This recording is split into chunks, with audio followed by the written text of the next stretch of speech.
Snow fell quietly over the pine forests of northern Canada, covering the ground in a soft white blanket. Far above the clouds, a small object moved through the dark of space, silent and unseen. It was not a meteor. It was not a piece of space junk.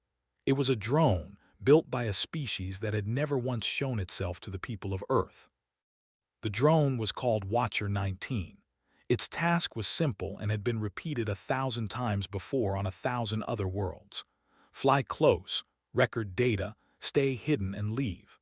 This was the way of the Korvath Dominion, an empire that had grown for 1,000 years by watching new worlds from a distance and never speaking to them until the time was right. Earth had been on their list for over a century, marked as a world not yet ready to be noticed. But that night something went wrong.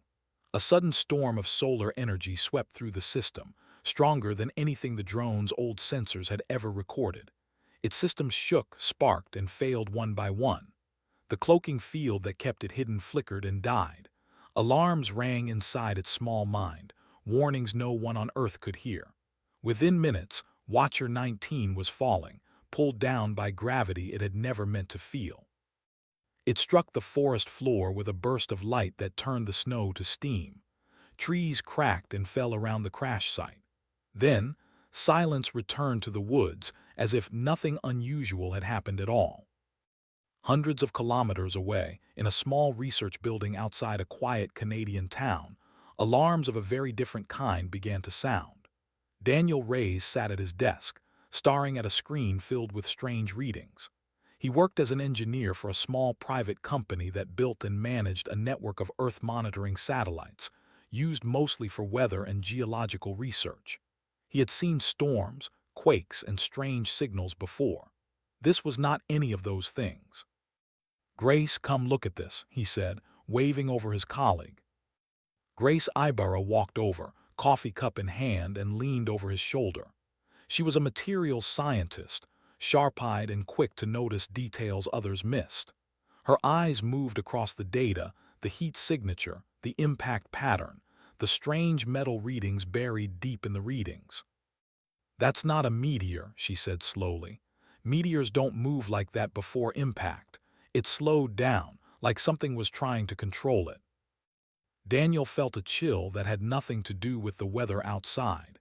He pulled up the satellite images again, checking the coordinates.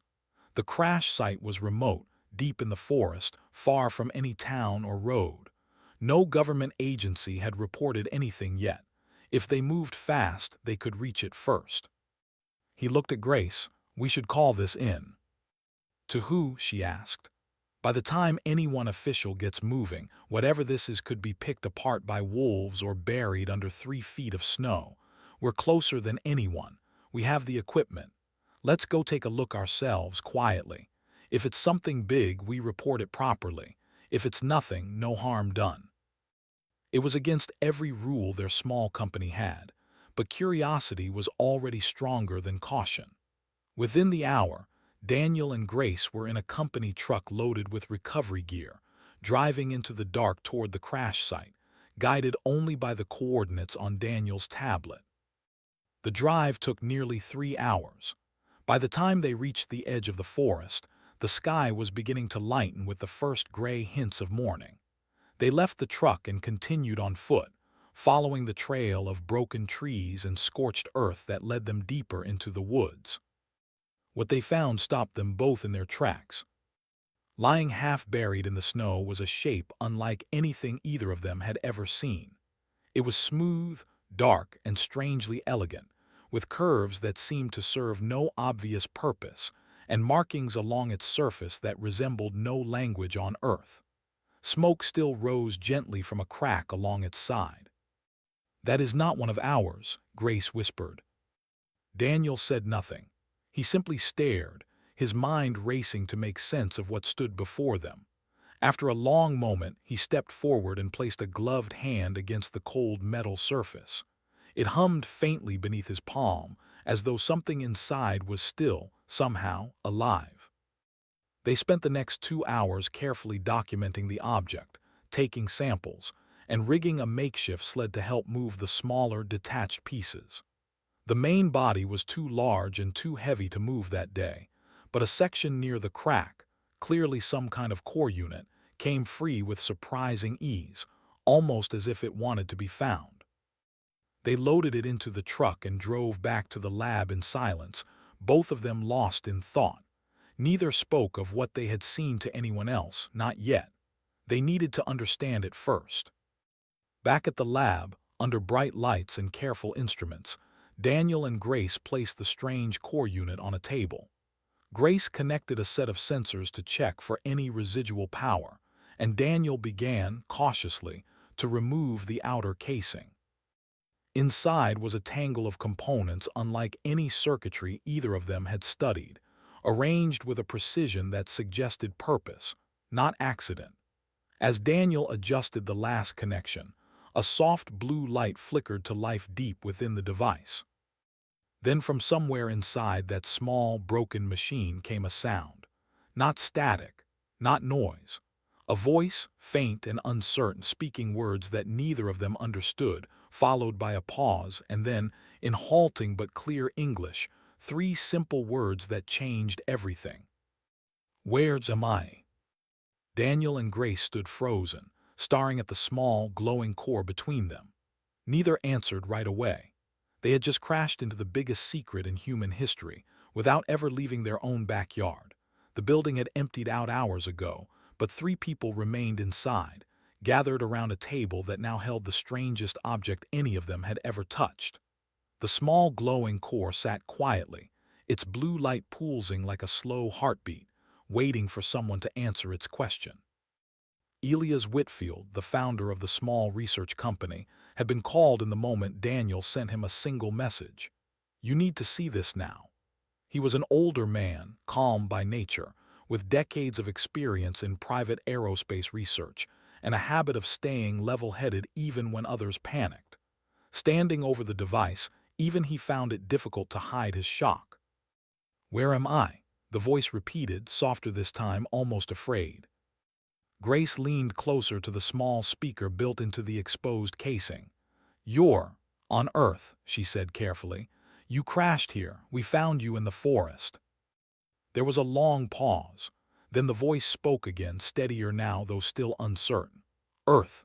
Designation confirmed. This unit is Watcher 19, Survey Class Corvath Dominion. This unit did not intend contact. This unit must request assistance for repair and silence regarding this event." Daniel exchanged a look with Grace. "Corvath Dominion," he repeated. "Is that where you're from?" "Negative," Watcher 19 replied. "This unit is a machine, not a living being. The Corvath Dominion is the empire this unit serves. Survey and monitoring duties only. No contact permitted with pre-threshold worlds." "Pre-threshold," Elias said slowly, folding his arms. "Meaning us."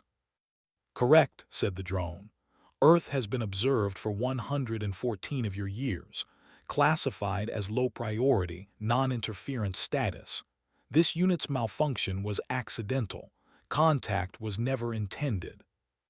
For a long moment, no one in the room spoke. The weight of what they were hearing settled over them slowly, like snow piling up outside the windows. An empire, watching Earth, for over a century, and no one on the entire planet had ever known. Grace was the first to find her voice again. "If you've been watching us for that long, you must know a lot about who we are already." "Basic data only," Watcher 19 said. "Population estimates, communication patterns, technological development. Deeper contact was never authorized. Protocol strictly forbids revealing Dominion presence to any pre-threshold species." "But you're revealing it right now," Daniel pointed out. "Yes," the drone admitted, and for a machine its voice carried something close to worry. "This is a violation. If this becomes known to Dominion Command, consequences will follow, not for this unit alone, possibly for this location, possibly for all who now possess knowledge of this event." Elias' brow furrowed. "What kind of consequences?"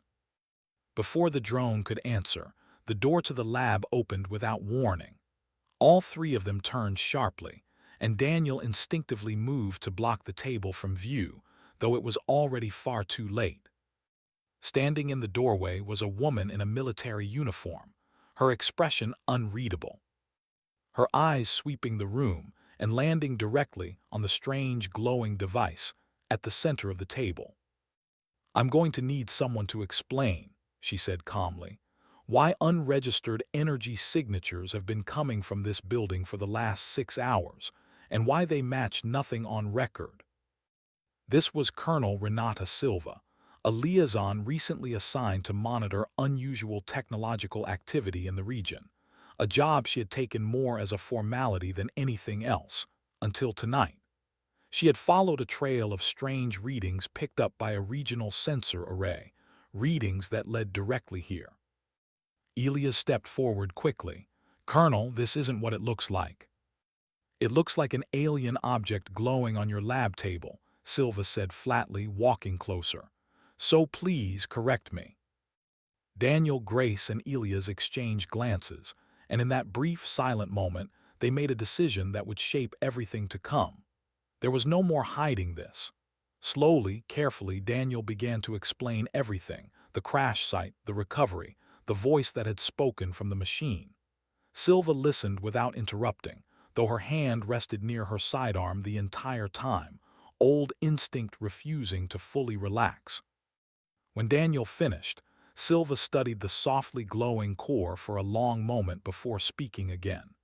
"You're telling me this thing is an alien machine, and it just told you there's an empire out there that's been watching us for over 100 years." "That's correct," Watcher 19 confirmed, its voice startling her slightly. "And this unit must again request discretion. Dominion protocol dictates that unauthorized contact incidents are handled through direct correction procedures." "Correction procedures," Silva repeated. "Meaning what exactly?" The drone's light dimmed slightly, as though the machine itself was reluctant to answer. "A retrieval and cleanup team will be dispatched. Their task will be to recover this unit, erase all evidence of the crash, and ensure no knowledge of this event remains among witnesses." The room went cold with understanding. "Erase evidence," Grace said slowly. "You mean us?" "This unit cannot confirm intended methods," Watcher 19 said carefully. "But historical data suggests witnesses are not left with memory of the encounter." Silva's jaw tightened, and years of training pushed her instincts into focus. "How long until this cleanup team arrives?" "Uncertain," the drone replied. "Response time varies. Estimated window less than 72 hours." For a moment, nobody in the room moved. Outside, the snow continued to fall over a world that, until tonight, had no idea it was being watched, no idea an empire's careful silence was about to be broken, and no idea that the next 3 days would decide far more than any of them yet understood. Far beyond the edge of the solar system, a ship moved through the dark, small and quick, built for quiet work rather than open battle. Inside it, 4 Dominion enforcers prepared for what they believed would be a routine job, one they had done many times before on many other worlds.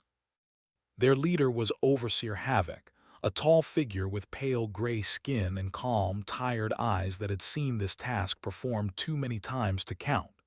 He did not enjoy this part of his duty, though he had long since stopped questioning it. A drone had crashed. Witnesses had seen it.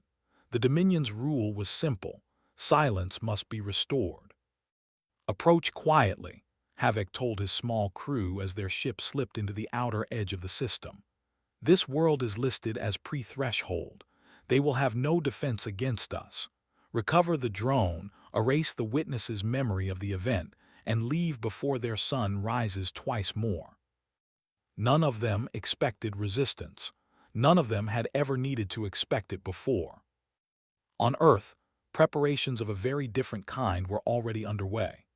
Daniel, Grace, and Elias had spent the last 2 days working with almost no sleep, guided by Watcher 19, who had slowly become less of a prisoner and more of a strange, nervous ally. The little drone had shared what it could about Dominion technology, including how their retrieval ships tracked energy signatures and masked their approach from primitive sensors. Colonel Silva had not reported the incident up her usual chain of command, not yet. Instead, she quietly gathered a small trusted team, engineers, technicians, and two other officers she knew would keep their mouths shut until there was proof strong enough to be believed. She did not fully trust the strange alien voice coming from a broken machine, but she trusted the readings her instruments were picking up even less, because they were getting stronger. "They're close," Grace said, watching a screen filled with data pulled from a repurposed satellite array, now quietly retuned using hints from Watcher 19's old systems. "Whatever's coming, it's coming fast." "How fast?" Silva asked. "Faster than anything we've ever tracked," Daniel answered grimly. Watcher 19's light flickered with something like nervous energy. "The retrieval ship will attempt a quiet approach, likely near the original crash site. Overseer Havoc's protocol will prioritize discretion over confrontation, unless resistance is detected." "Then let's not give them a reason to think we're a threat," Silva said, though her tone suggested she was already planning otherwise. "We meet them there, quietly. If we can talk this through, we do that first." The plan, however, did not survive contact with reality. By the time Silva's small convoy reached the crash site, joined at the last moment by a larger military response team that had picked up the same unusual readings through official channels, the Dominion shuttle was already descending through the clouds, sleek, dark, and utterly silent. Havoc's crew stepped out onto the snow, scanners raised, expecting an empty, undisturbed site. Instead, they found human vehicles, armed personnel, and bright lights cutting through the early morning dark. For a long moment, both sides simply stared at one another across the shattered tree line, neither fully certain what to do next. "This was not expected," Havoc said quietly to his crew, genuine surprise crossing his tired features. "This world was rated pre-threshold. They should not have detected our approach." "They clearly did," one of his enforcers muttered, hand tightening around a device at his hip. On the human side, Silva raised a hand, signaling her team to hold position. She stepped forward slowly, empty hands raised, using the small translator device Watcher 19 had helped assemble from spare drone components.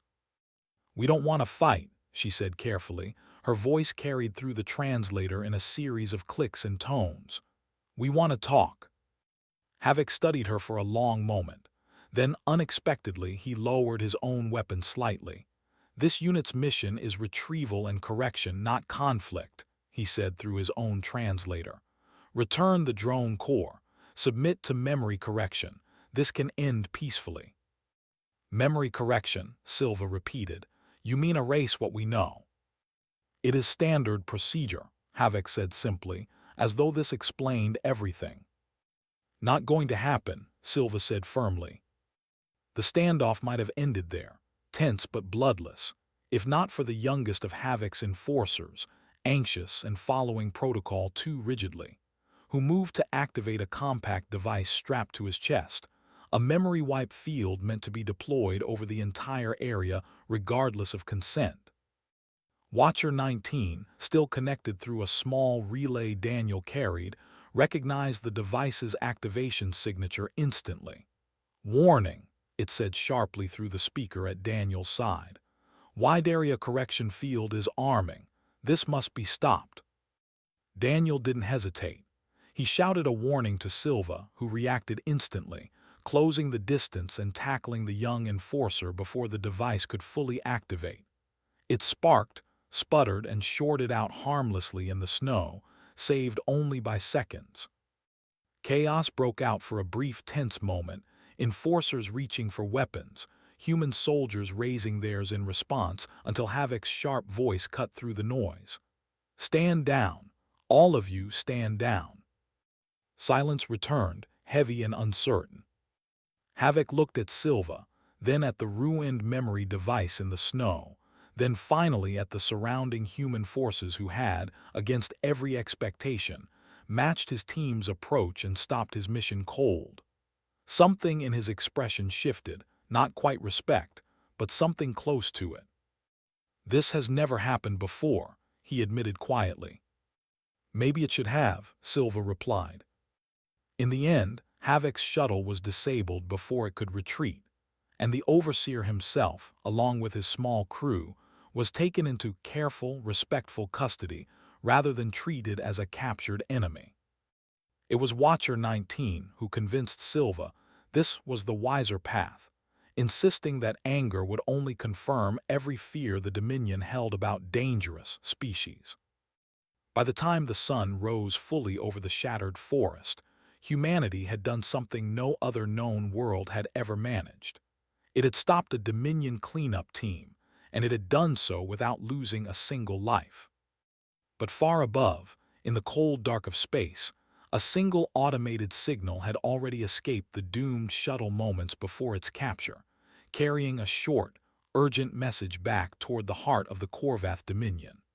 The empire that had never meant to be noticed by Earth was about to notice Earth very much indeed.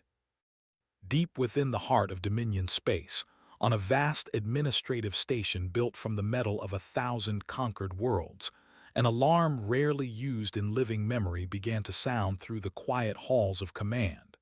It was not a battle alarm. It was something rarer and in many ways more troubling, the failure signal of a routine correction mission.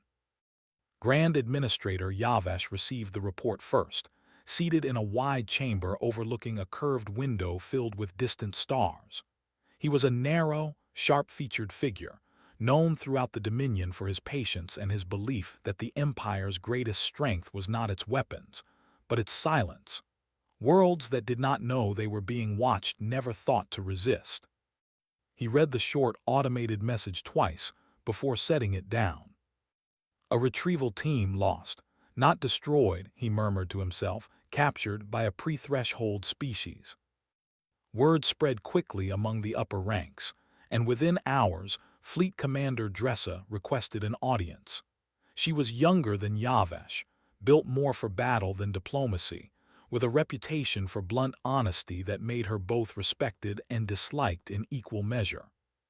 "This is not a small matter," Dressa said the moment she entered his chamber.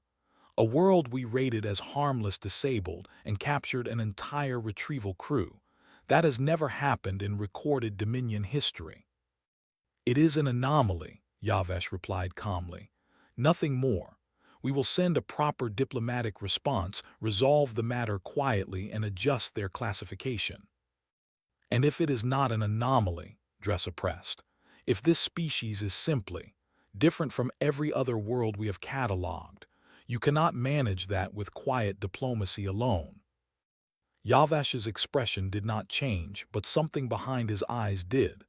"Then we will learn that carefully, Commander, not through panic." Far across the galaxy on Earth, panic was very much present, though it wore a more organized face. News of the crash, the retrieval team, and the existence of the Korvath Dominion could no longer be contained within one small research company and a handful of soldiers. Within days, governments around the world were quietly informed, then loudly involved. Daniel found himself, along with Grace and Elias, sitting in rooms far grander than their old lab, surrounded by officials from a dozen different countries, all trying to make sense of a truth too large for any single nation to hold alone. Colonel Silva, now working closely with an international coalition task force, stood at the head of one such meeting, a large screen behind her displaying data pulled directly from Watcher 19's recovered systems. "This is not a single encounter," Silva explained to the assembled leaders. "According to the drone, our world has been monitored for over a century. The Dominion likely has similar operations running across hundreds of other systems. We are not just dealing with one incident. We are dealing with the edge of something enormous." A representative from one of the larger nations frowned deeply. "And you're certain this Empire is planning to send more of them?" "Certain," Watcher 19 confirmed through the speaker system, its voice now familiar to most in the room, though still strange to hear. A diplomatic delegation is highly probable. The Dominion prefers negotiation over open conflict when isolation has already failed. However, their goal will not be equality.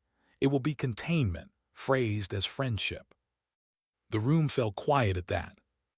Grace leaned forward. What do you mean, containment? Watcher 19's light pulsed thoughtfully before it answered. The Dominion does not conquer through war alone. It grows by isolating each world it controls, keeping them ignorant of one another, convincing each that they are alone, small, and without allies.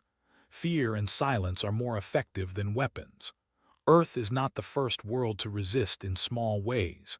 It may be the first to resist successfully. This last statement hung heavily in the room. Elias exchanged a glance with Daniel, both of them thinking the same unspoken thought. If there truly were hundreds of other worlds out there, quietly trapped under the same careful silence, then whatever happened next would not just decide Earth's future. It could decide theirs as well. Overseer Havoc, still held under careful, respectful watch rather than as a true prisoner, had slowly begun speaking more openly with the humans overseeing him.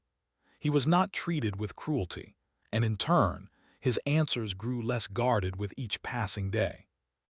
"You must understand," he said quietly to Silva during one of their conversations, "most worlds under Dominion control never resist because they never learn they are not alone. They believe the stars belong entirely to us. Fear does the rest." "And you're comfortable with that?" Silva asked. Havoc was silent for a long moment. "I was trained to be," he admitted finally. "Watching your people these past days, working together despite disagreement, sharing information freely, defending one another without hesitation. This is not something I have witnessed among the many worlds I have visited. It is troubling to me now how comfortable I once was."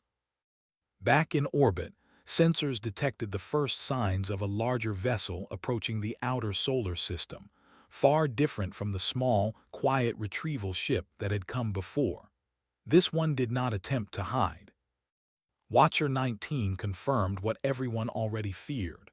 Dominion diplomatic signature detected. Grand Administrator Yavash's personal transport. Formal contact protocol has been initiated. Silva looked around the room at the leaders, scientists, and soldiers who had, in a matter of days, been forced into the center of the most important moment in human history. "Well," she said quietly, "they wanted to talk. Let's give them the chance."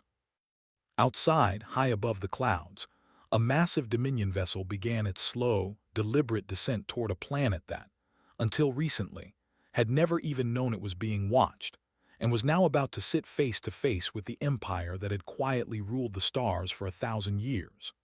The Dominion vessel settled onto a wide, open field just outside the Coalition's temporary headquarters, its massive frame casting a shadow that stretched far across the grass. It made no attempt to hide, no attempt to soften its arrival. This was meant to be seen, a quiet display of power meant to remind whoever waited below exactly who held the greater strength. Grand Administrator Yavash stepped out first, flanked by a small, carefully chosen escort.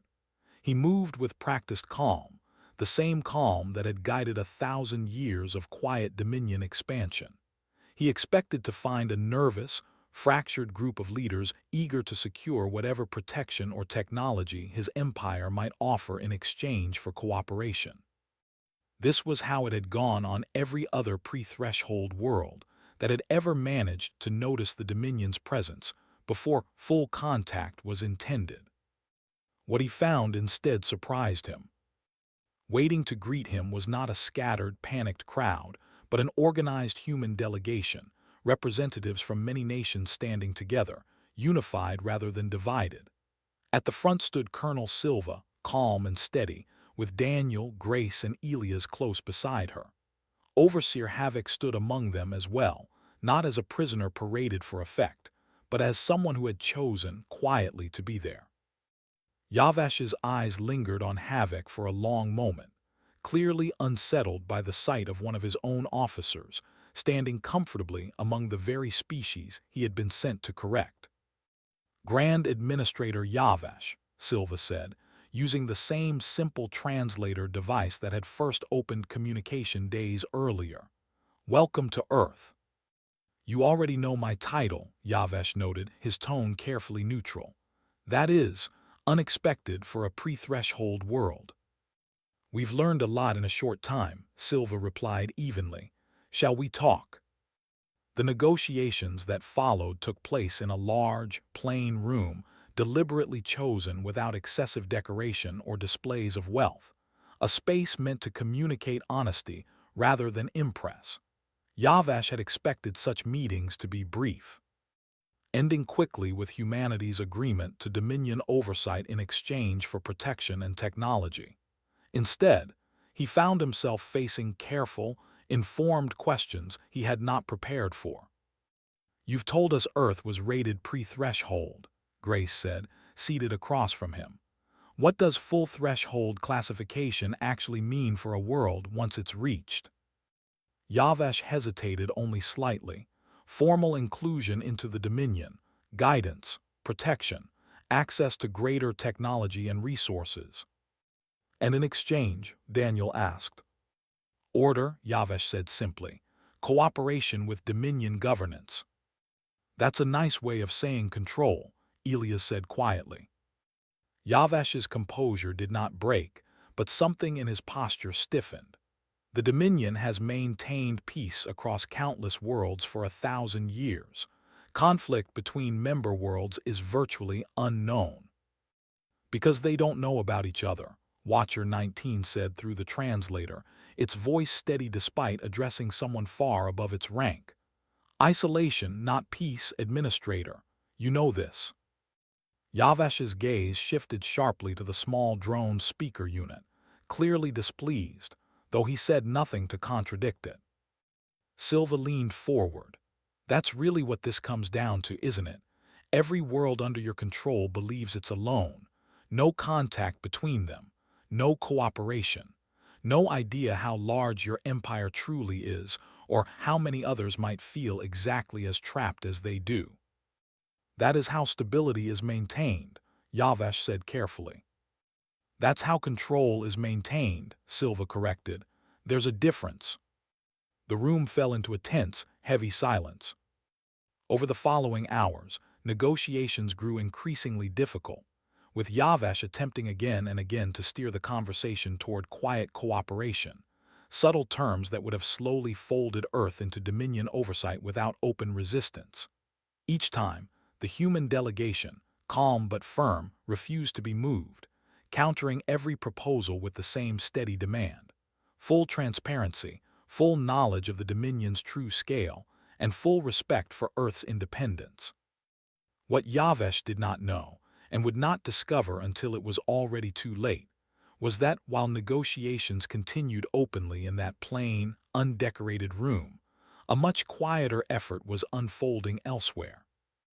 Using components recovered from both Watcher 19 and Havoc's disabled shuttle, a small technical team led by Daniel and Grace had spent the previous 2 days quietly assembling a working Dominion communication relay, guided carefully by Havoc himself, who had by then fully chosen his side. "If this activates," Havoc warned them quietly as they made final adjustments, "it will not simply reach Dominion Command. It will reach relay points across dozens of subject systems. Once the signal spreads, it cannot be recalled." "That's the idea," Grace said. The message they prepared was simple, carefully translated into as many known Dominion subject languages as Havoc could provide. It contained no threats, no demands, only truth: the existence of other worlds, the reality of Dominion isolation policy, and a simple, direct statement that resistance, even small resistance, was possible. As the negotiations in the plane room stretched into their final hours, with Yavesh growing increasingly frustrated by humanity's refusal to simply accept quiet Dominion oversight, the relay was activated in a small building far from the main gathering. The signal left Earth silently, spreading outward along old Dominion communication pathways never meant to carry such a message, reaching toward worlds that, for the first time in generations, would learn they were not alone after all. By the time Yavesh finally realized what had happened, informed by a frantic communication from his own command staff far above, it was already far too late to stop it. Standing in that plane room, surrounded by a species he had gravely underestimated, the Grand Administrator understood, with sudden and unwelcome clarity, that Earth had not simply resisted the Dominion. It had begun to undo it. The signal that left Earth did not announce itself with fire or force. It moved quietly along old communication pathways, slipping past systems built to control information rather than defend against it, reaching relay stations on world after world that had never once questioned the silence they had always known. On a distant mining colony, workers who had spent generations believing their world was the only one under Dominion rule suddenly received a message describing dozens of other systems living under the very same conditions. On a quiet agricultural world 3 sectors away, local leaders who had long suspected something was being hidden from them finally received proof. Small at first, then faster, the truth began to spread, carried further by each world that received it, retransmitted by those brave enough to pass it on. Back on Earth, Grand Administrator Yavesh stood frozen for a long moment after receiving word of what had happened, the calm composure that had guided his entire career slipping visibly for the first time. "This is not possible," he said quietly. "It already happened," Silva replied, not unkindly but without apology either. "You built an empire on silence. We just gave people permission to speak." Word reached Fleet Commander Dressa within hours, and unlike Yavesh, she did not waste time in denial. She had long suspected the Dominion's foundation was more fragile than anyone in command was willing to admit, built on isolation rather than true loyalty. Now, watching reports of unrest ripple across dozens of subject systems faster than any official response could contain, she made a decision that would have been unthinkable only days earlier. She broke contact with Central Command and sent a single, direct message to Earth. "This is Fleet Commander Dressa," her transmission read, translated carefully by Watcher 19 for the Coalition leaders gathered to hear it. "I do not believe silence can be restored now, and I do not believe it should be. I offer no threat, only an alliance and my ships to whoever is willing to stand for what comes next." It was not the only such message. Across the following days, similar signals arrived from scattered corners of Dominion space, some cautious, some desperate, all carrying the same underlying truth. The Empire's foundation had cracked, and there was no quiet way to repair it now. Not everyone within the Dominion responded to the truth with hope. A faction of hardline officers, loyal to the old ways and unwilling to accept the unraveling of everything they had built their lives around, launched one final, desperate strike. A small but heavily armed fleet directed straight toward Earth, intended to silence the world that had started this collapse before the rebellion could spread any further. Watcher 19 detected the incoming fleet first, its warning sharp and urgent. "Multiple Dominion warships approaching. This is not a diplomatic vessel. This is an attack formation." The Coalition scrambled every resource it had, but it was not Earth's own limited defenses that ultimately turned the tide. It was the unexpected arrival of Fleet Commander Dressa's ships, along with several others from newly rebelling worlds, moving to intercept the hardline attackers before they ever reached Earth's orbit. The battle above the planet was fierce but brief, fought not by Earth alone, but by an unlikely alliance of humans and Dominion defectors who, only weeks earlier, would have been sworn enemies. Overseer Havoc, given command of a small defense unit alongside human pilots he had come to respect, played no small part in turning back the attack, using his intimate knowledge of Dominion tactics against the very empire he had once served without question. When the last hardline ship was disabled and the skies above Earth finally fell quiet again. A strange and unfamiliar peace settled over the planet, the peace of a world that had, against every possible expectation, not only survived first contact, but reshaped the balance of power among the stars. In the months that followed, the Korvath Dominion did not vanish overnight, but it could never again claim the quiet, unquestioned control it once held. World after world, having learned they were not alone, began demanding new terms, new freedoms, new voices in decisions that had always been made for them in silence. Some negotiated peacefully, others resisted more forcefully. All of them, in one way or another, changed the shape of the empire forever. Grand Administrator Yavesh, stripped of much of his former authority, was eventually replaced by leadership more willing to negotiate honestly, a slow and uncertain shift, but a real one. Fleet Commander Dressa became one of the strongest voices for a new kind of relationship between former subject worlds, one built on cooperation rather than fear. On Earth, life slowly began to settle into a new, strange normal. Daniel and Grace returned to work that felt smaller now compared to what they had lived through, though neither of them would have traded the experience for anything. Elia's once small research company became a key player in Earth's ongoing communication with the wider galaxy, an unexpected legacy for a business that had once focused on little more than weather satellites. Colonel Silva was promoted, tasked with helping build Earth's first true off-world diplomatic and defense strategy, a job she approached with the same steady calm she had shown from the very first night. And Watcher 19, once a small, frightened survey drone that had never meant to speak to a single human being, found itself given a new designation entirely, no longer a machine of quiet observation, but Earth's first official liaison to a galaxy it had never expected to meet, let alone change. Standing together on a quiet evening, watching the stars appear one by one over a world that had almost lost everything without ever knowing it was at risk, Daniel, Grace, Elias, and Silva said little. There was little that needed to be said. Somewhere far above them, an empire that had ruled in silence for 1,000 years was still learning, slowly and unevenly, how to live in a galaxy where silence was no longer possible. It had never meant to contact humans. In the end, that single accident had changed everything, not just for Earth, but for every world that had once believed it stood entirely alone beneath the stars.